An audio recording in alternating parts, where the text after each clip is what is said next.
The icy water of my mother's backyard pool swallowed me whole, shocking the breath right out of my lungs.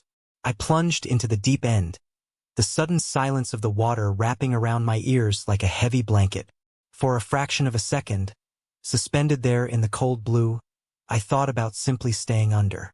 I thought about letting the water muffle the sounds of the people above me, the people who shared my blood but had never once treated me like family. But the human instinct to survive is stronger than the desire to give up, so I kicked my heavy, waterlogged shoes against the bottom and broke the surface. As I came up gasping for air, wiping stinging chlorine from my eyes, the sound that greeted me wasn't a gasp of concern. It wasn't my mother screaming for someone to help me. It was laughter. It started as a few scattered chuckles, and then it erupted into full, mocking, open-mouthed laughter. It echoed across the expensive patio, bouncing off the perfectly manicured hedges and the glowing string lights. My own brother, Carter, the man of the hour, was standing right at the edge of the pool with a smug, arrogant smirk plastered on his face. He didn't reach out a hand. He didn't even drop his champagne glass. Isabella, his beautiful, terrible fiancée, was practically leaning on him, her hand covering her mouth as she giggled like she was watching a clumsy clown at a circus. And then there was my mother, Denise. She stood towering over me at the edge of the concrete coping, her expensive pale blue designer dress completely dry, her makeup flawless. There was no accident in her eyes. There was no apology. She glared down at me with a look of pure, unadulterated disgust. "You don't belong in this picture," she hissed, her voice low enough that only I and the people immediately next to her could hear the venom, but loud enough to shatter whatever was left of my heart. "Look at you. You ruin everything." I stood there, treading water in my ruined suit, feeling a lifetime of rejection, of being the outcast, of being the family scapegoat, settled deep into my bones. The humiliation burned in my chest, hotter than the chlorine in my eyes. I was 30 years old, a grown man who had built a life for himself completely on his own, and yet here I was, reduced to a soaking wet joke for my family's entertainment. I was ready to pull myself out of that water, walk through their pristine house leaving a trail of dirty puddles, get into my car, and drive away from these people forever. I was done. I was finally, truly done. But before I could even place my hands on the wet stone to hoist myself up, the heavy, undeniable crunch of thick tires on gravel cut through the laughter. It was a sound that didn't belong in this upper-middle-class suburban neighborhood. The mocking chuckles slowly died down as the guests turned their heads toward the front of the property. Headlights cut through the twilight, sweeping across the green lawn. A massive, midnight black Rolls-Royce Phantom glided down the private driveway, ignoring the valet stand completely, and parked right at the edge of the patio gates. The silence that fell over the backyard was absolute. You could hear the water dripping off my chin. Nobody breathed. In our world, in Carter and Isabella's world, a car like that meant one thing: real, untouchable power. The driver's door opened, and a massive man in a dark suit stepped out. He walked around to the back door and pulled it open, and out stepped Daniel Mercer. He was one of the wealthiest billionaires in New York, a man who could destroy a corporate empire with a single phone call. And in a matter of seconds, he was about to step into my mother's perfectly staged evening and turn my family's entire universe upside down. Before I tell you exactly how my mother's perfect evening shattered into a million pieces, let me know where you are watching from in the comments below. To understand how I ended up treading water in my best suit, being laughed at by the people who were supposed to love me, you have to understand the dynamic of my family. My name is Elijah. I am 30 years old, and for as long as I can remember, I have been the ghost haunting my own home. Carter is 2 years younger than me. From the moment he was born, he was the golden child. He had my mother's bright eyes, her easy, manipulative charm, and a natural ability to tell people exactly what they wanted to hear. My mother, Denise, is a woman who lives and breathes for appearances. To her, the neighborhood gossip is gospel. She cares more about what the women at her country club think of her than she cares about her own soul. My father, Richard, checked out of parenting decades ago. Whenever my mother would start a screaming match, threatening him with a divorce over some perceived slight or financial argument. My father would just retreat to his study and close the door. He chose peace over protecting his eldest son.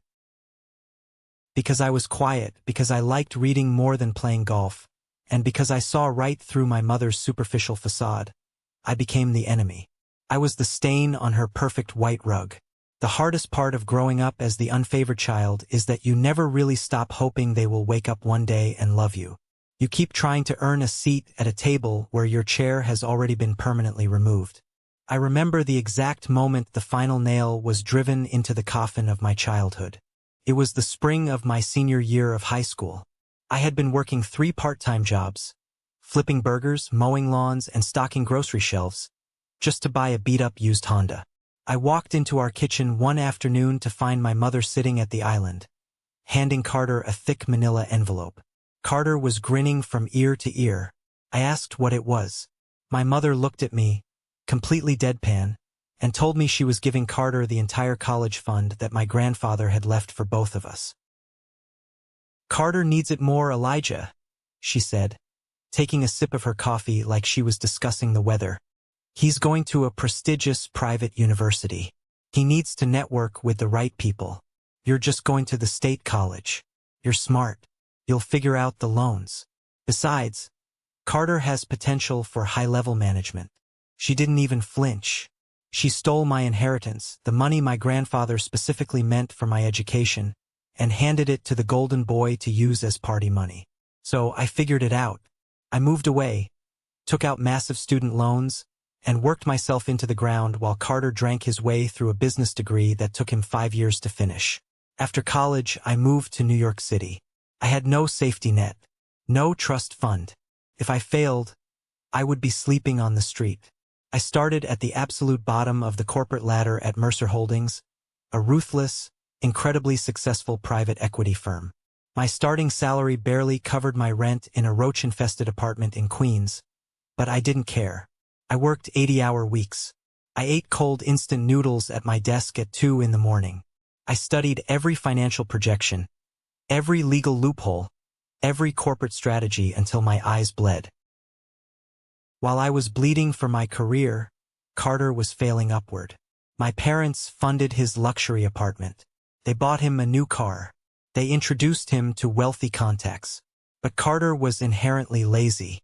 He kept getting fired or mutually parting ways with the companies my parents begged to hire him. Then, 7 years ago, the facade almost completely crumbled. My father made a series of terrible investments, and our family hit a massive financial wall. We were weeks away from foreclosure. My mother was absolutely hysterical, not about the prospect of being homeless, but about the neighbors finding out she was broke. She couldn't handle the shame. During that crisis, my mother did something unforgivable.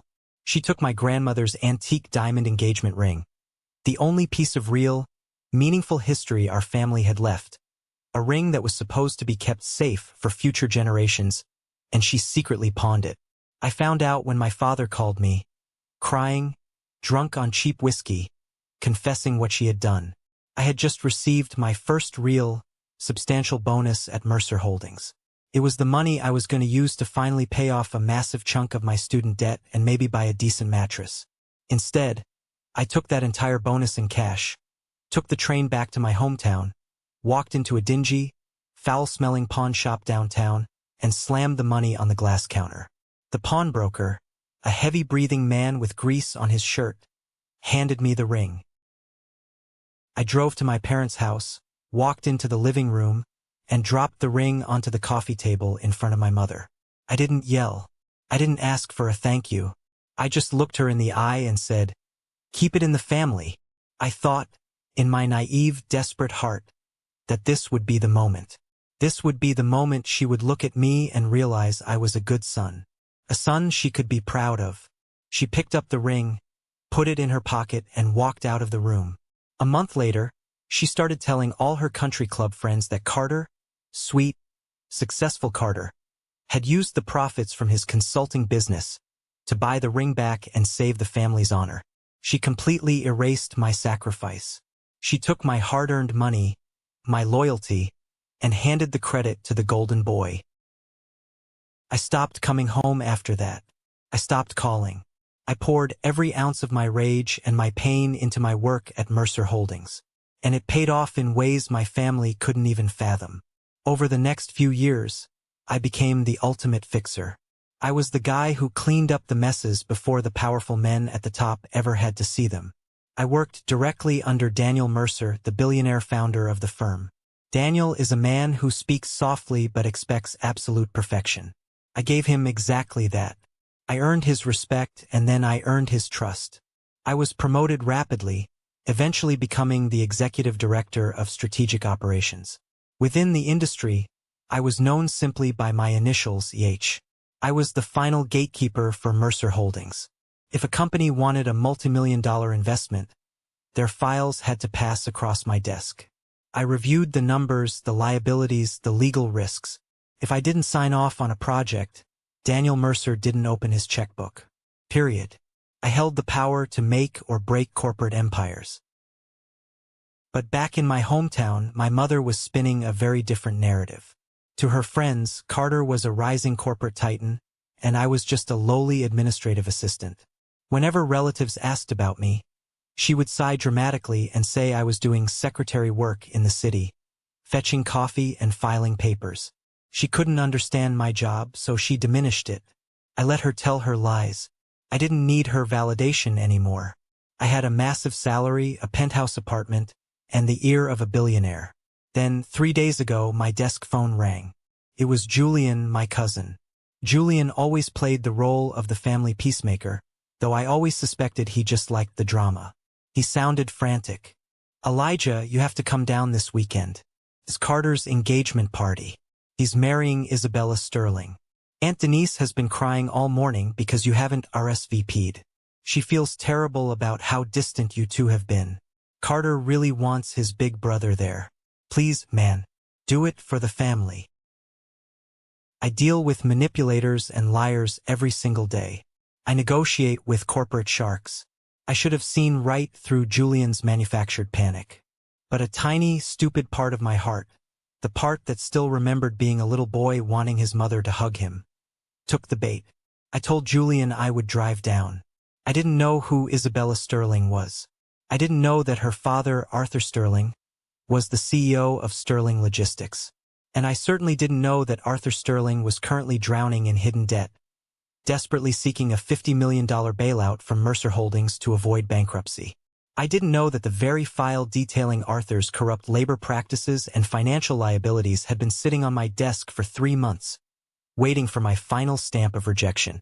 I was walking completely blind into a trap, set by people who only saw me as an ugly prop to make their perfect family portraits look a little more charitable. The drive from New York took a little over 2 hours. I pulled up to my mother's sprawling suburban house just as the sun was beginning to dip behind the massive oak trees that lined the street. The entire property had been transformed.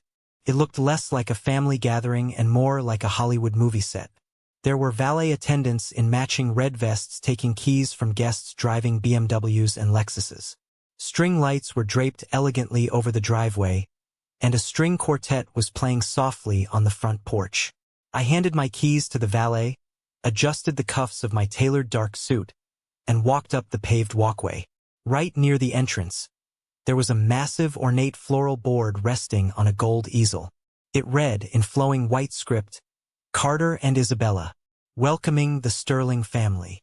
Beneath that, in slightly smaller letters, it said, "Hosted by Richard, Denise, and Julian." I stopped and stared at the sign.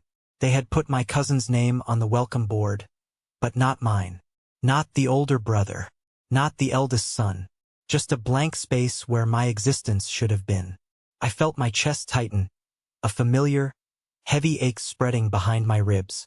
I almost turned around and walked back to my car right then and there. But I had driven 2 hours, and I wasn't going to let them think I was a coward. I took a deep breath, pasted a neutral expression on my face, and walked through the side gate toward the backyard patio. The smell of expensive grilled salmon and chlorine from the pool filled the air.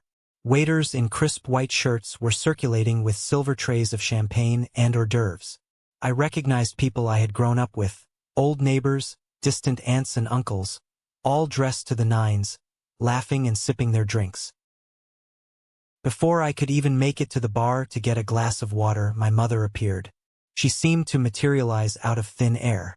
She was wearing a pale blue designer dress that looked like it belonged on a runway, her hair perfectly coiffed. She stopped 3 feet away from me, her eyes sweeping up and down my dark suit. The fake, gracious smile she had been wearing for the guests vanished instantly, replaced by a hard, thin line. "You actually came," she said. "It wasn't a greeting. It was an accusation." "I told Julian I would," I replied, keeping my voice perfectly even. She crossed her arms, her diamond bracelets clinking together. "Well, you're late, and I wish you had worn something a little more festive, Elijah. You look like you're heading to a funeral. And please, I am begging you, do not make tonight about yourself. The Sterlings are incredibly important people. Arthur Sterling has a massive logistics empire. Do not bore them or my friends with stories about your little administrative job in the city. Just smile, say hello, and stay out of the way. Tonight is about Carter." I looked at her, truly looked at her. The sheer audacity of her words was staggering.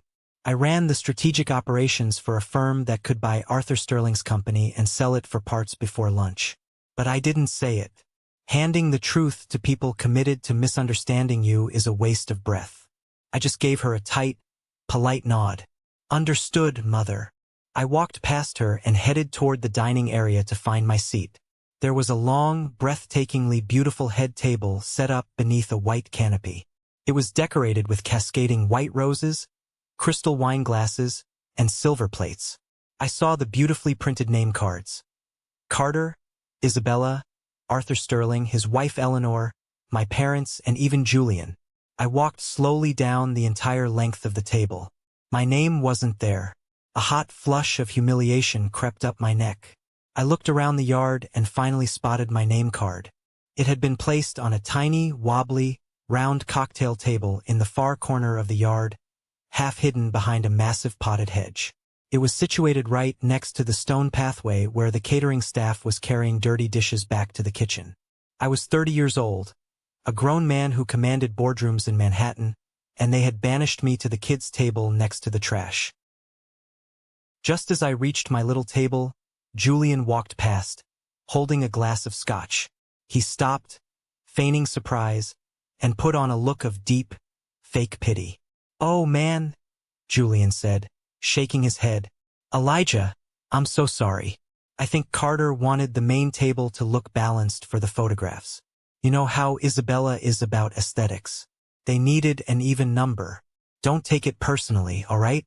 I'm just glad you made it." I stared at Julian. I knew exactly what he was doing. He was playing the middleman, kissing up to my mother and Carter to ensure he stayed in their good graces, probably hoping for a handout. "I'm sure the photographs will be beautiful, Julian," I said coldly.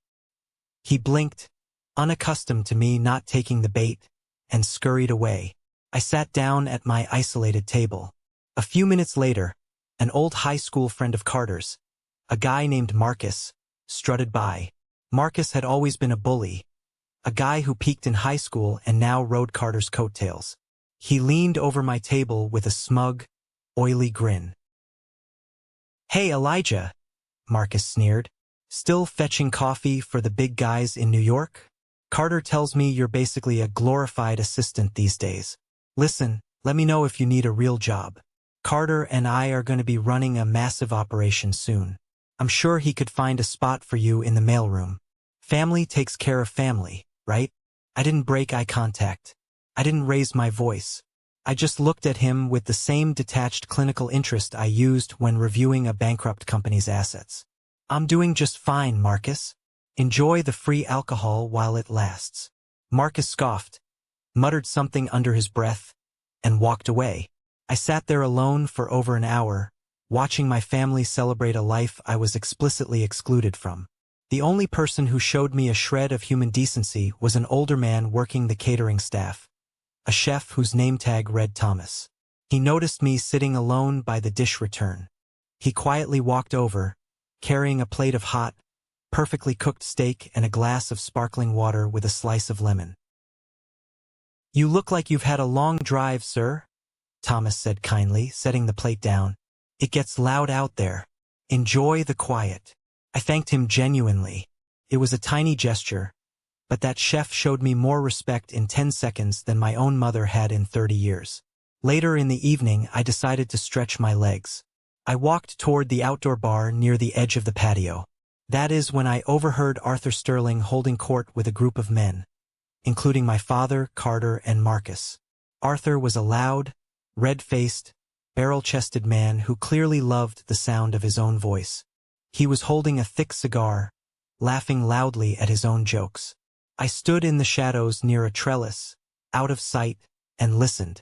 I'm telling you, Richard, this merger is going to put Sterling Logistics on the map globally, Arthur bragged, slapping my father on the back. My father just nodded along meekly. My future son-in-law here, Carter, is going to step in as the vice president of operations.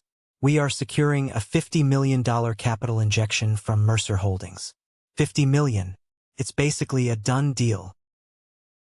Carter puffed out his chest, looking incredibly proud of a victory he hadn't even earned. We are just waiting on the final signature from their operations director, Carter said smoothly, taking a sip of his drink. Some guy who goes by the initials EH. My lawyers say he is notoriously difficult, a real stickler for the rules, but Arthur's legal team has assured us they've greased the right wheels. He's going to sign off by Monday morning. I froze in my tracks.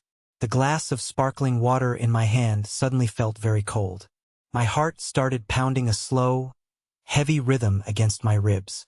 I knew Arthur Sterling's company. I knew it intimately. For the past 3 months, my team and I had been tearing apart his financial records. His logistics company was a crumbling house of cards, built on massive hidden debt, shell corporations, and severe unethical labor practices in their overseas warehouses. The lawyers had been hounding my office relentlessly, begging for a meeting with H, offering lavish gifts and hinting at bribes, doing everything they could to bypass my risk assessment. And I had a thick red file sitting on the center of my desk in New York, ready to be stamped with a massive rejected on Monday morning. I watched Carter smile, completely oblivious to his impending ruin. My golden boy brother was marrying into a sinking ship, and he thought he was climbing aboard a luxury yacht. He thought the money was guaranteed. He thought Mercer Holdings was going to hand him $50 million to play with. He had absolutely no idea that the man who held the keys to the vault, the terrifying they were all whispering about, was standing 10 feet away, drinking water out of a plastic cup. Carter suddenly turned his head and noticed me standing near the trellis. He whispered something in Arthur's ear, and they both walked over to me.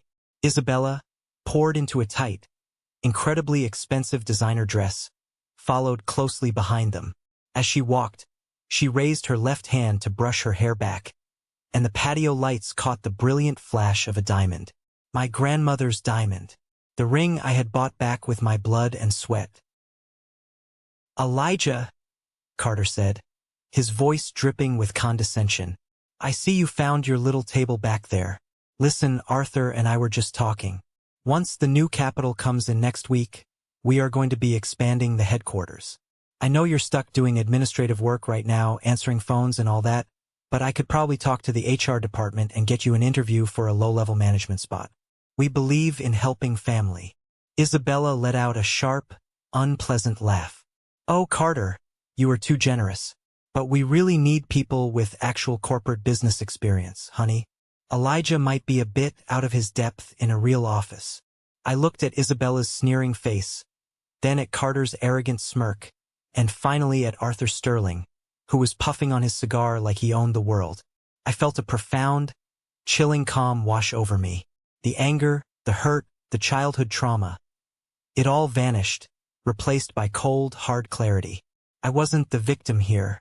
I was the one holding the executioner's axe. I appreciate the offer, Carter, I said slowly, making sure my voice was perfectly steady, my eyes locking onto his. But I think you should wait until the Mercer money actually clears the bank before you start handing out charity jobs. Arthur Sterling frowned, pulling the cigar from his mouth. He looked at me like I was a bug on his shoe.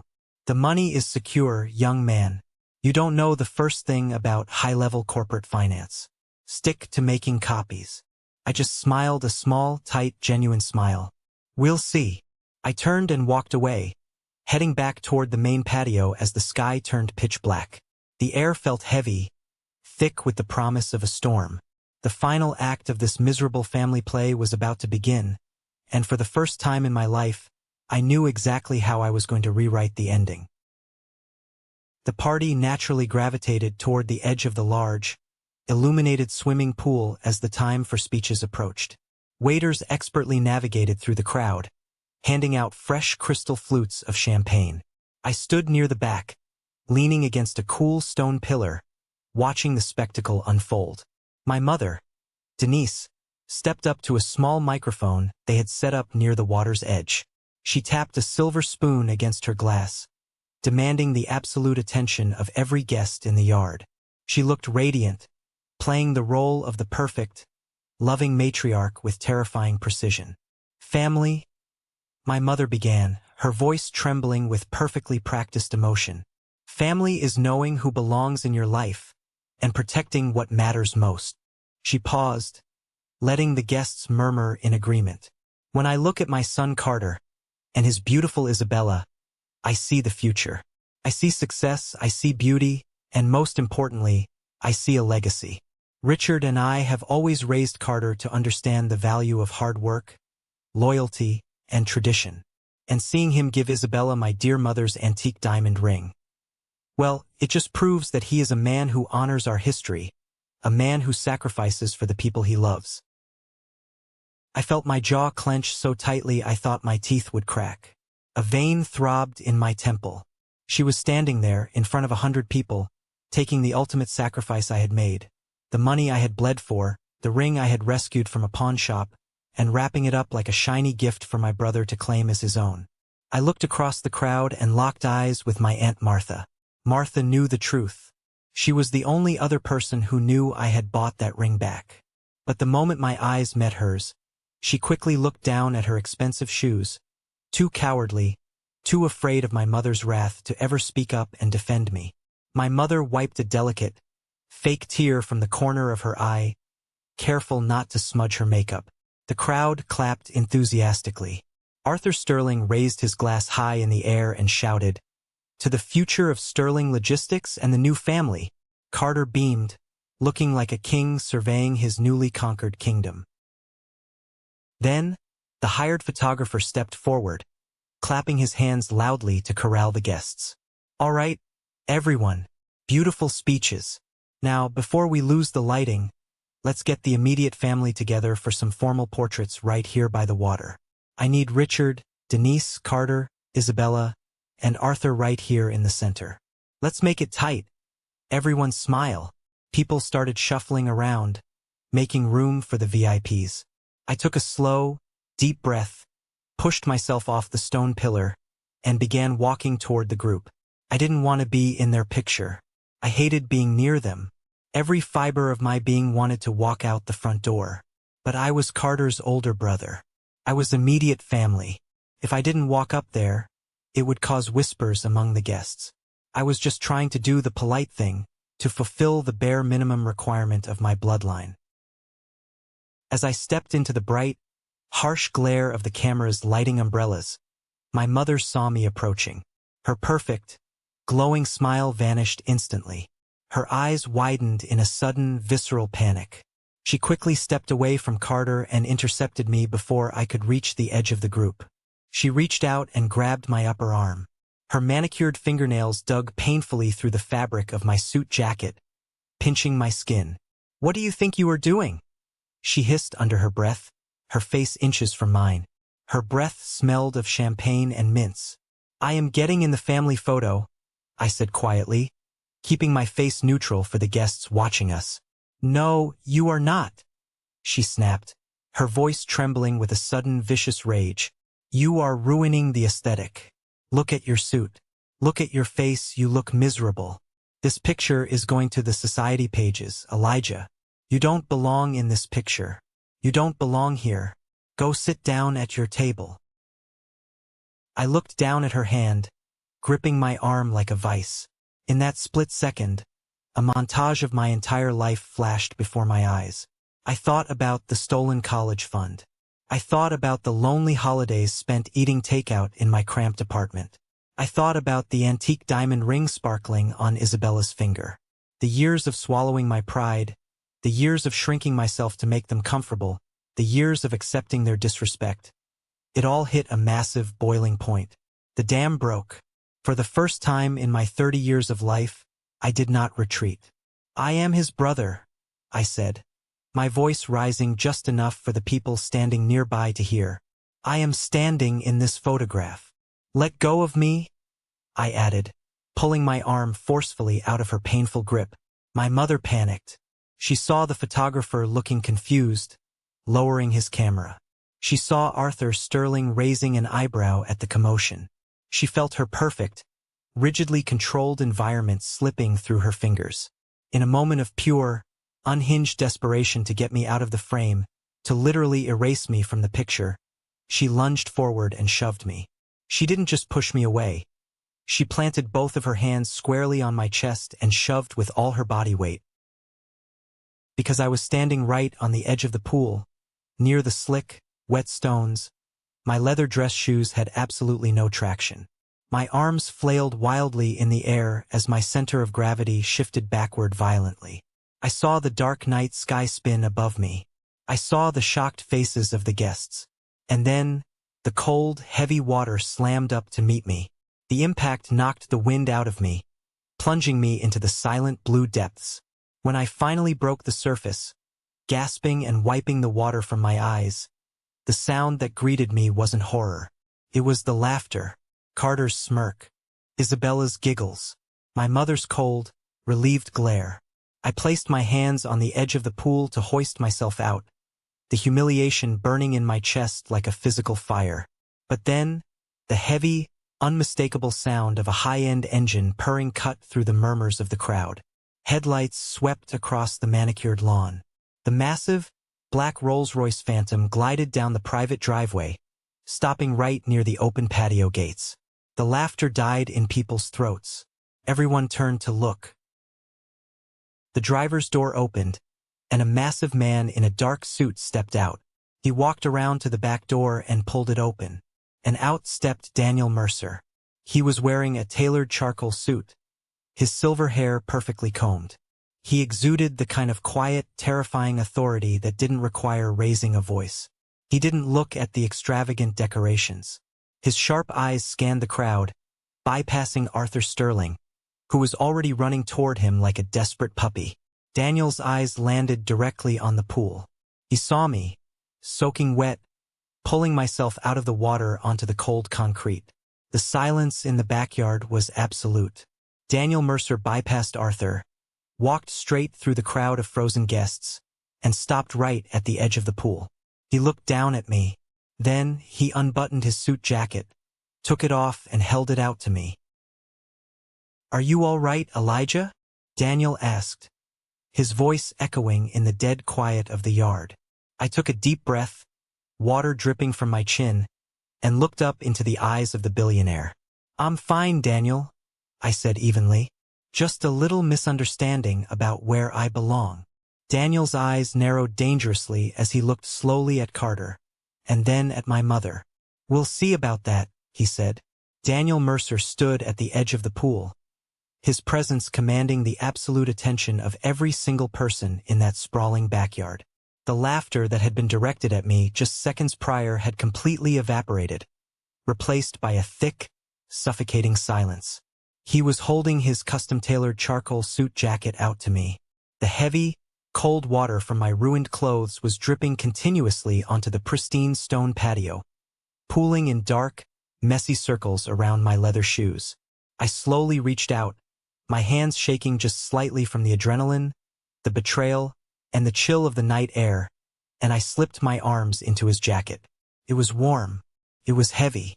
Right then, wrapping that expensive fabric around my soaking wet shoulders felt like putting on an impenetrable suit of armor. The entire backyard was frozen in time. You really have to picture this scene to understand the sheer magnitude of the shift in power. Over 100 of the wealthiest people in our town, the country club elite, the people my mother worshipped and feared, were standing completely paralyzed. My mother, Denise, had her hand hovering near her mouth, her perfect posture suddenly looking incredibly brittle and small. Carter's arrogant, mocking smirk had completely melted off his face, replaced by a look of absolute, blank confusion. He looked like a child who had just dropped his ice cream on the sidewalk. Arthur Sterling was the very first person to break the spell. His corporate survival instincts kicked into overdrive. He pushed his way roughly through the crowd of frozen guests. His face flushed an unnatural, panicked shade of red. Sweat was instantly beading on his wide forehead.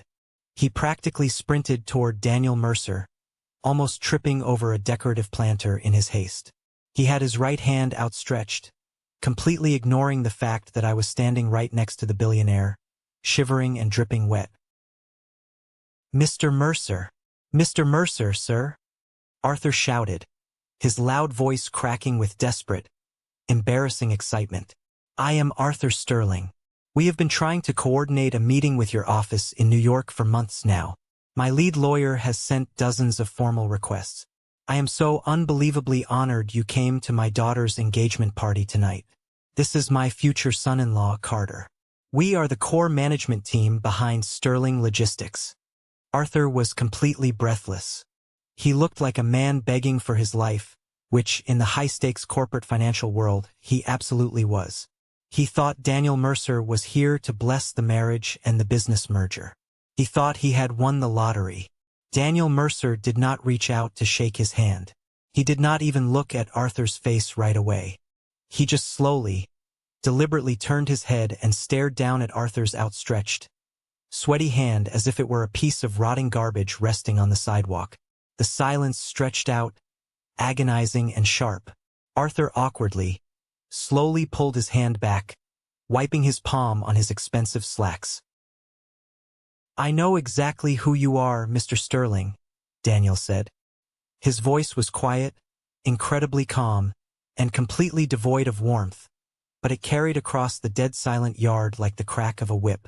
"And I know exactly why your corporate lawyer has been relentlessly harassing my staff.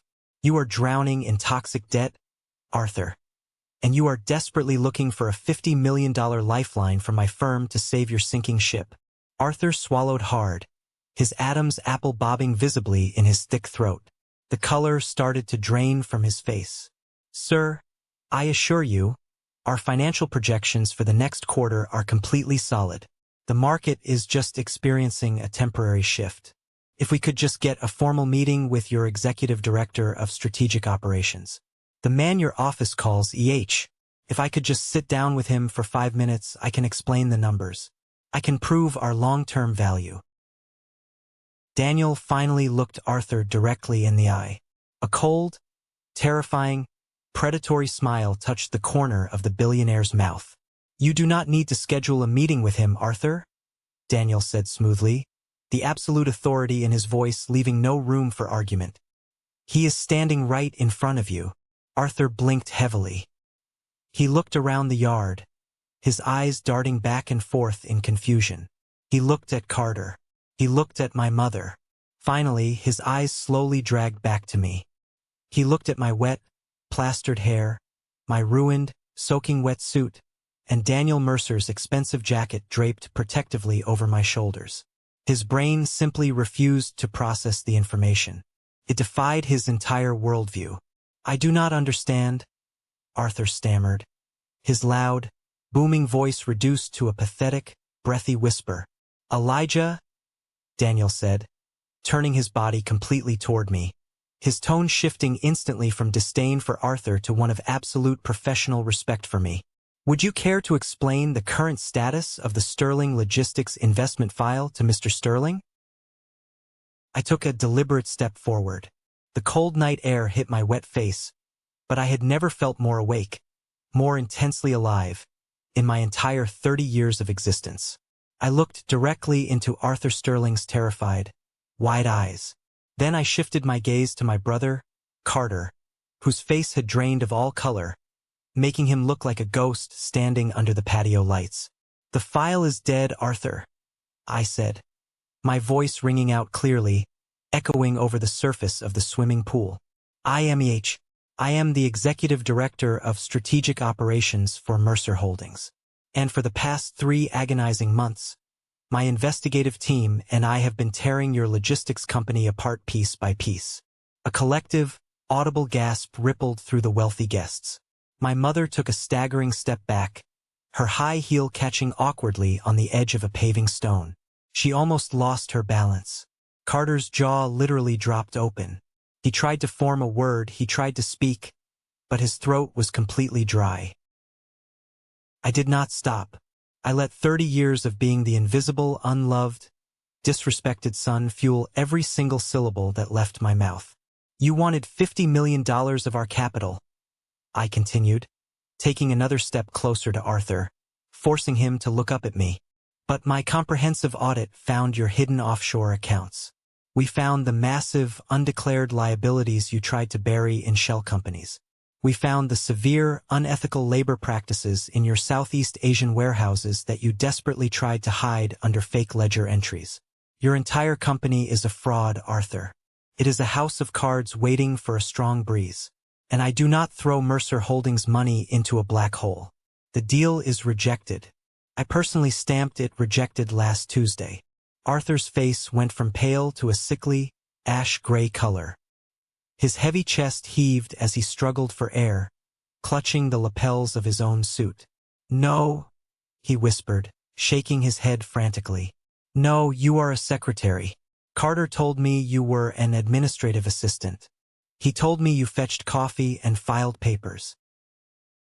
I looked at my golden boy brother, who was now physically trembling, his hands shaking at his sides. "Carter says a lot of things to make himself look bigger, Arthur.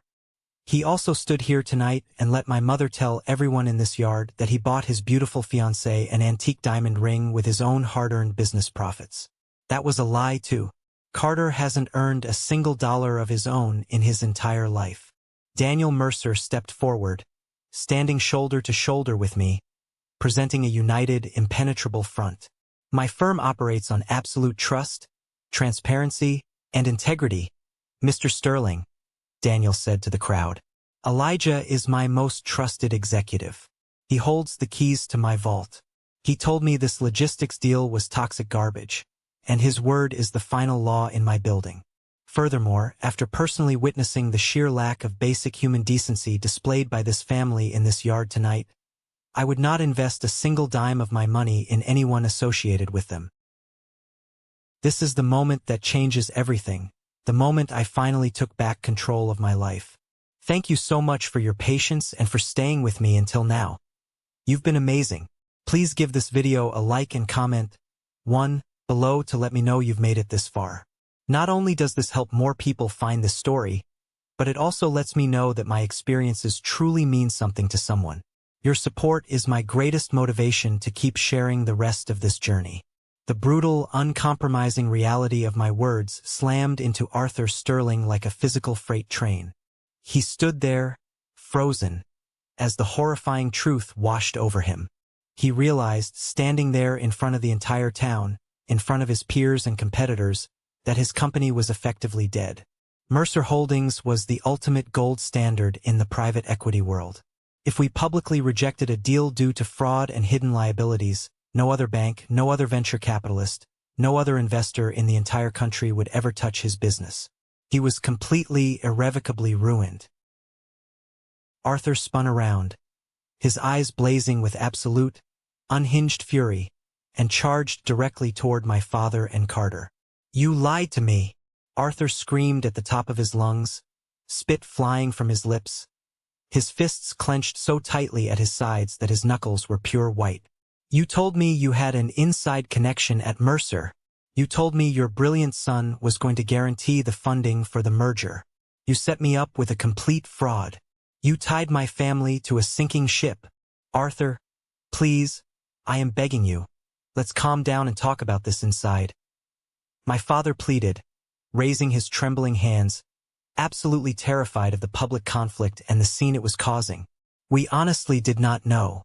Elijah never told us his actual salary or his corporate title. We thought he was just doing entry-level work. You thought? Arthur roared, cutting my father off, his voice echoing off the back of the large house. I am going into bankruptcy.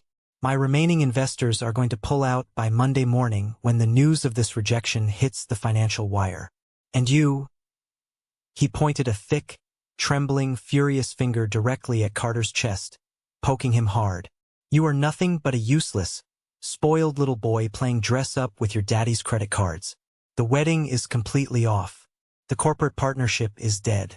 You will never see my daughter again. Isabella, standing a few feet away, let out a piercing, dramatic scream that shattered the remaining tension. Dad, no. You cannot do this. The invitations are already sent. The venue is booked. My friends are coming. Arthur grabbed his daughter's arm roughly, pulling her toward him. Take that ring off your finger right now, Isabella. We are leaving this instant. I am not tying my name or my family to these pathetic liars. Isabella looked at Carter.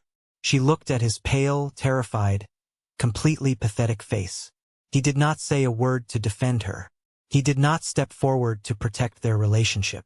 The harsh realization finally dawned on her that Carter had no real money. There was no $50 million deal, and there was absolutely no wealthy, luxurious future waiting for her. With a disgusted, angry sob, she ripped the antique diamond ring off her finger and threw it as hard as she could onto the stone patio. The ring bounced twice, the sharp, distinct sound of precious metal hitting hard stone ringing clearly in the silent yard, before rolling and stopping right near the toe of my wet leather shoes. Arthur and Isabella stormed through the crowd, heading straight for the side gate and the front driveway. Elijah, she cried, her voice cracking with pure, unfiltered desperation. Elijah, please, you cannot do this to us. We are your family. We are your blood. Tell Mr. Mercer you made a terrible mistake. Tell him you will review the file again on Monday. Please do it for your brother. Carter needs this money. Our family needs this connection. I looked down at the ground. I slowly crouched down, the wet fabric of my trousers sticking uncomfortably to my knees, and picked up the antique diamond ring. I rolled the cold metal between my thumb and forefinger, looking at the stone that had caused so much silent, invisible pain in my life. I stood back up, clutching the ring in my palm, and looked my mother dead in the eye. Family? I said, my voice dangerously soft, repeating the word she loved to use as a weapon against me. You stood in front of all these people tonight and praised Carter for buying this ring. You told everyone he sacrificed his own business profits for it. You made him the hero. I turned slightly to face the remaining guests, raising my voice so everyone could clearly hear the unvarnished truth. 7 years ago, when this family was on the verge of losing this exact house, my mother took my grandmother's ring and pawned it just to keep up appearances. I was 23 years old. I had just gotten my first real salary bonus working 80 hours a week in New York. I took that money, went to the pawn shop, and bought it back. I handed it to her to keep our history safe. And she stole that credit just like she stole my college fund to pay for Carter's frat parties. She gave my hard-earned money to the golden boy. I turned back to my mother. She was visibly shaking, her hands covering her mouth, her eyes wide with absolute, undeniable terror as her deepest, ugliest secrets were aired out to the exact people whose opinions she valued most in the world. I reached out, took her trembling hand, pried her stiff fingers open, and pressed the cold diamond ring firmly into her palm. Keep the ring, Mother, I said, my voice completely devoid of any anger or sadness. It was just empty. Consider it my final payment. The debt of my birth is paid in full. I do not owe you anything. I do not owe Carter anything. I am completely, finally done with you. I did not wait for her response. I did not look at my father, who was staring blankly at his shoes, entirely defeated. I did not look at Carter, who was crying silently by the empty, ruined head table. I simply turned my back on all of them. Daniel Mercer placed a firm, reassuring hand on my shoulder. Let's go home, Elijah. You have a massive board meeting on Monday, and I need my best man sharp. We walked together across the lawn. The crowd of wealthy guests literally parted for us like the Red Sea.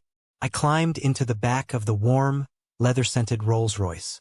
The heavy door shut with a solid, satisfying click, completely cutting off the chaotic, pathetic sounds of the backyard.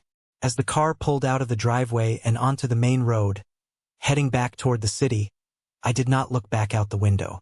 Not even once. 2 months passed. In the fast-paced, cutthroat corporate world of New York City, 2 months is more than enough time to completely bury a legacy and tear down a fraudulent empire. The fallout from that disastrous night by the pool was absolute, swift, and completely merciless. Arthur Sterling's logistics company officially filed for bankruptcy just 3 weeks later. The news of Mercer Holdings rejecting their funding hit the financial sector hard. Without our bailout to act as a shield, his aggressive creditors swarmed his remaining assets like sharks smelling blood in the water. Arthur spent his days in courtrooms, screaming at a lawyer he could no longer afford to pay.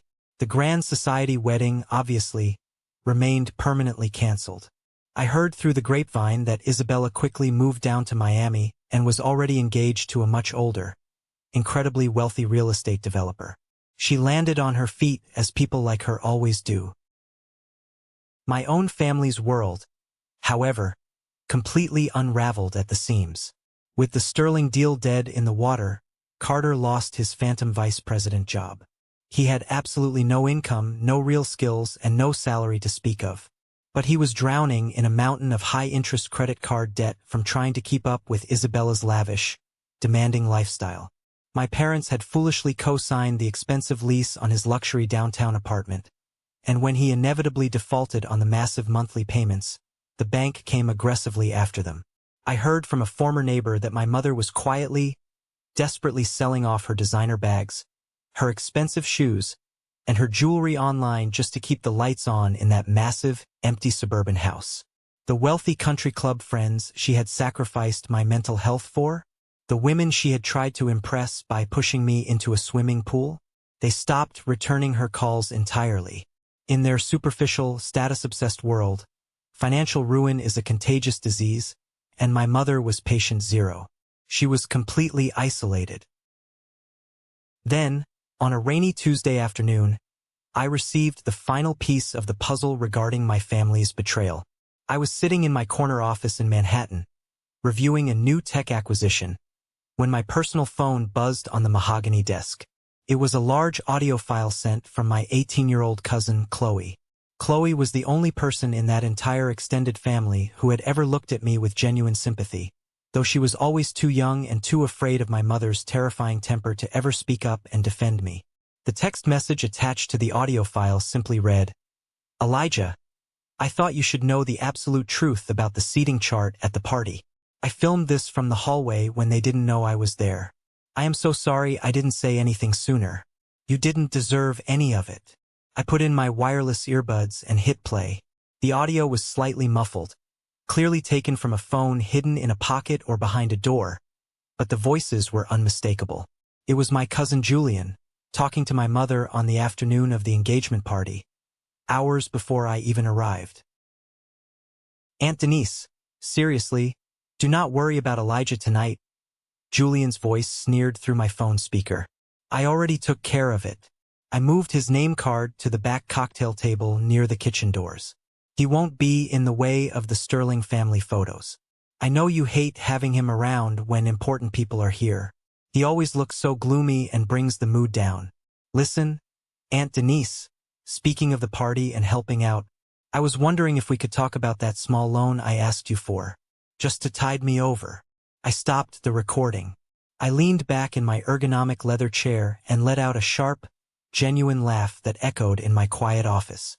Julian, the self-proclaimed family peacemaker, the guy who called me practically crying, begging me to come down for the sake of the family, telling me how much my mother missed me.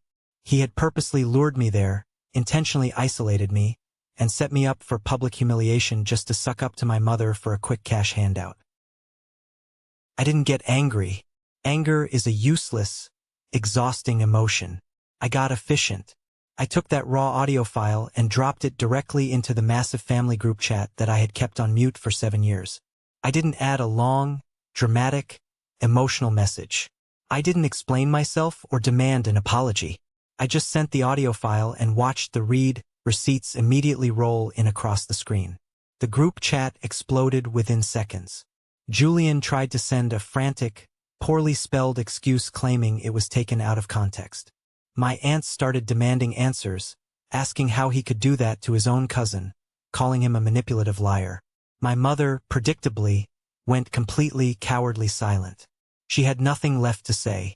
I opened the chat settings, tapped Leave Group, and proceeded to permanently block every single phone number associated with my blood relatives. It felt like taking a deep, fulfilling breath of clean air after being trapped in a dusty, suffocating room for 30 years. It felt like cutting a heavy, rusting iron anchor from around my neck. I was finally free. A sharp knock on my heavy glass office door pulled me out of my thoughts. It was Sarah, my fiercely loyal senior assistant, followed closely by the rest of my strategic operations team. Sarah was holding a small, elegant chocolate cake with a single bright candle burning in the center. Walking quietly behind the team was Daniel Mercer himself, looking remarkably relaxed. Daniel stepped into my office, holding a thick, leather-bound folder. He walked over and placed it firmly on the center of my desk. The executive board voted this morning. Elijah, Daniel said, his usually stern, unreadable face breaking into a rare, genuine smile. It was unanimous. Congratulations on the massive promotion. You are officially the new Vice President of Global Strategy for Mercer Holdings. You earned every single piece of this. Sarah handed me a slice of the cake on a small paper plate, beaming with absolute pride. My team clapped enthusiastically. They stepped forward one by one, shaking my hand, telling me how much they had learned from my leadership, how much they respected the way I handled the immense pressure of the corporate world, and how I always had their backs when the corporate politics got nasty. I stood there in my tailored suit, looking around that bright, modern, beautiful room. I looked at these brilliant, hardworking, honest people who valued me for my mind, for my relentless dedication, and for my character. I wasn't an outcast here. I wasn't a disappointment. I wasn't the punchline to a cruel joke. I realized right then and there that shared blood does not automatically make a family. Respect, loyalty, and fighting side by side in the trenches of life. That is what makes a family.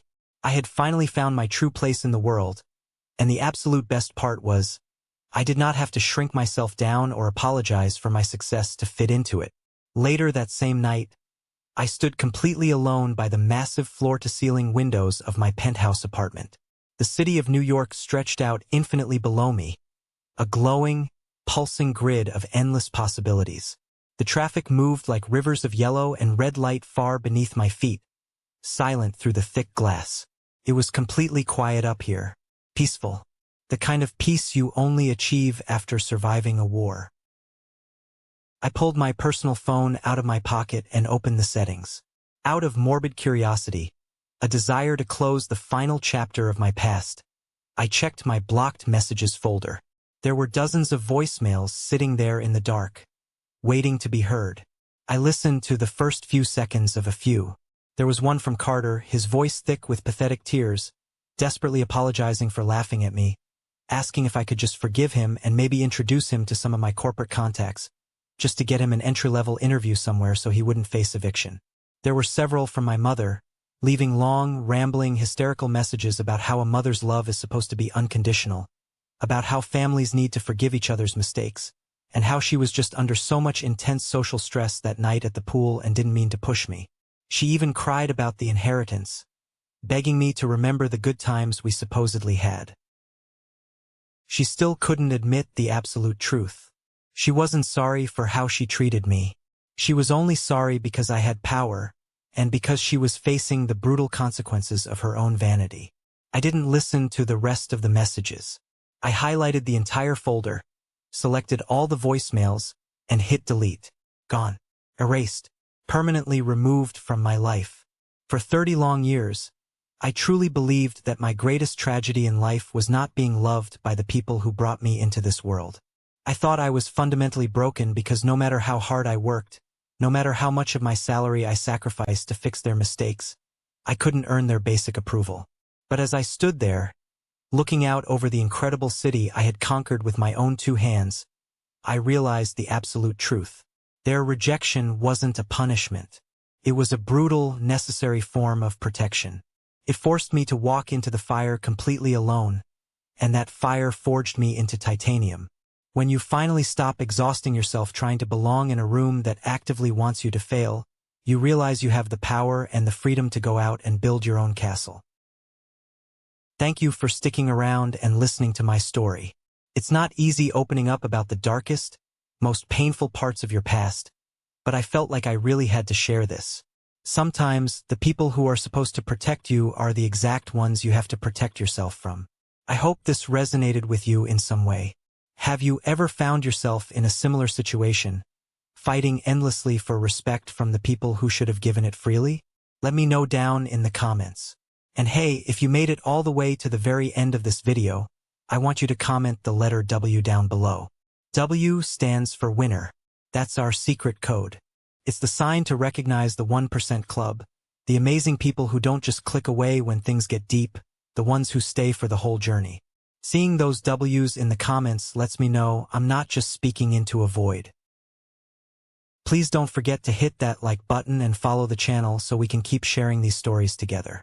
Until next time, keep fighting for your worth, and never, ever let anyone put you at the back table.